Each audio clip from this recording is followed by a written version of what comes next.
আসসালামু আলাইকুম। ঈদ মুবারক। ঈদ মানে আনন্দ, ঈদ মানে খুশি। আর এই খুশিটা আল্লাহ সুবহানাহু ওয়া তাআলা আমাদেরকে দীর্ঘ ৩০ দিন সিয়াম রাখার পরে কিন্তু আমাদেরকে দিয়েছেন। সেজন্য বলি শুকর আলহামদুলিল্লাহ। কারণ গত বছরও অনেকে যারা ঈদ পালন করেছেন, ঈদ উল ফিতর, হয়তো আজকে তারা এই দুনিয়াতে নেই।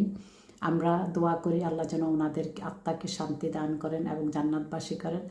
পৃথিবীতে যারা এখন সমস্যায় আছেন, যে যে দেশগুলিতে যারা নিজের আত্মীয় স্বজনকে ছেড়ে অন্য দেশে ঈদ পালন করছেন তাদের জন্য, এবং যেই দেশে বর্তমানে পরিস্থিতি খারাপের কারণে যাদের ঈদ হয়তো উদযাপন করাটাও অনেকটা কষ্টকর হচ্ছে অথবা দুঃখজনক, যে আমরা নিজেরা এত শান্তিমতে ঈদ করতেছি, ওনারা পারতেছেন না, তাদের জন্য দোয়া করি।